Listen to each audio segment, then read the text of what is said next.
Hello again, my name's John and welcome to another video. This week I'm going to be making this meal that's in the image here, and it's an old English classic called Toad in the Hole, and it's a follow-up of my last Yorkshire pudding video and will be in two parts. In this first part I'll be making the roast potatoes.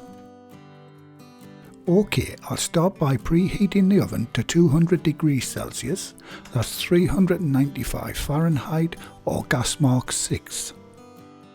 I'm setting mine to 180 Celsius because my oven is fan assisted and it runs about 20 degrees hotter than indicated on the dial. This main course recipe should be enough for 4 adults. I'll start off by peeling 6 medium-sized roasting potatoes. The variety of potato I use for roasties is Maris Piper.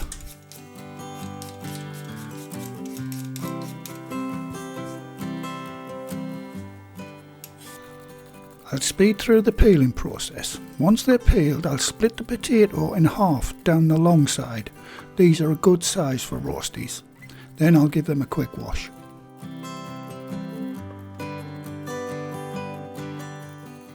I do realise this part must be a bit mundane to some people, but I want to cover everything for those who have never done roast potatoes before.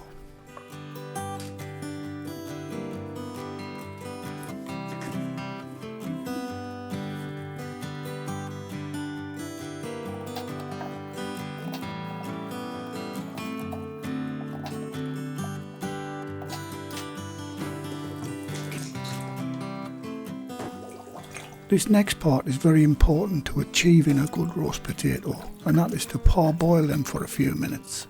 This will make sure that the finished roast potato won't be hard or raw in the middle.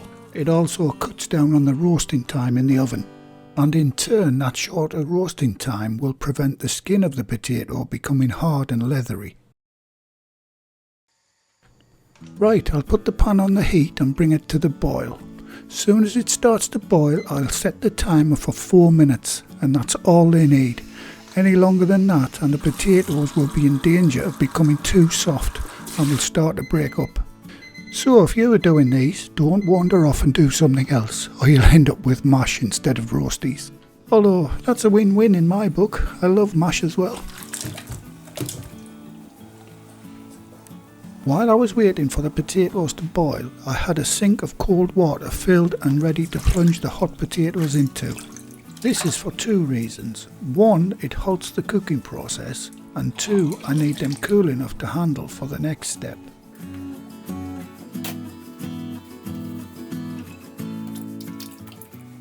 After a couple of moments, the potatoes are cool enough to handle. First job is to drain and then dry them.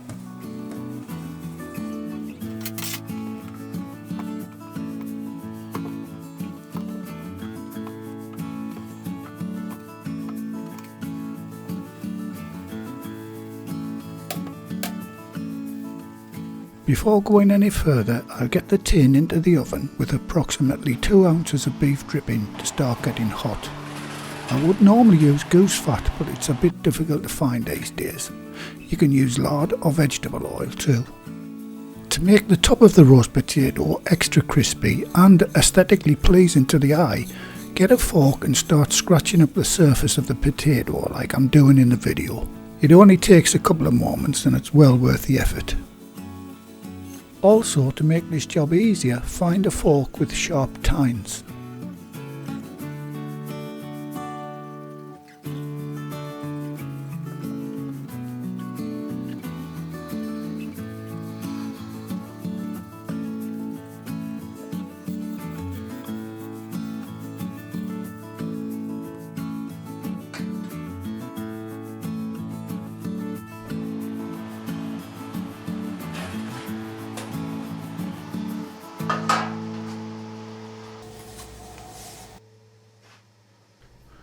Okay, once the potatoes are all scored, it's time to get them into the oven.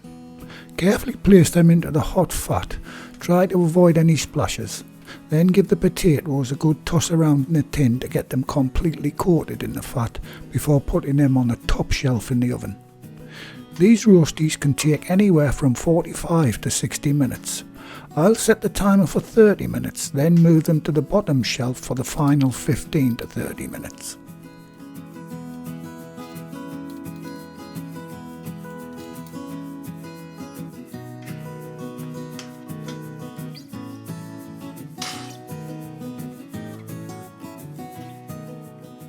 Now the last thing to do before they go in the oven is give the potatoes a good sprinkle of freshly ground pepper and a couple of good pinches of salt.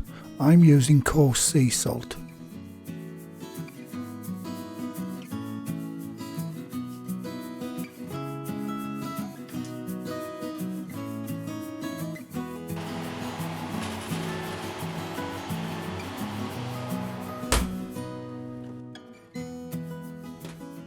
Okay, after 30 minutes carefully give the potatoes a quick shake in the tin.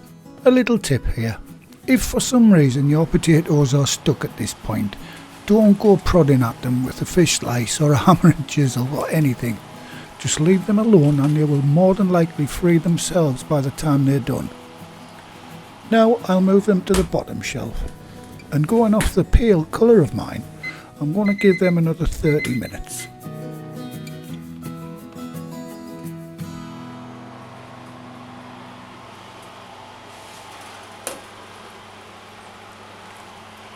And after the final 30 minutes, there they are, all golden brown, crispy and ready to eat. Or I like to let mine sit on some kitchen paper for a few moments to remove any excess fat. Especially if you use goose or duck fat, which can be a bit greasy. But as you can hear and see, light and crispy on the outside and nice and fluffy on the inside. The perfect roast potato.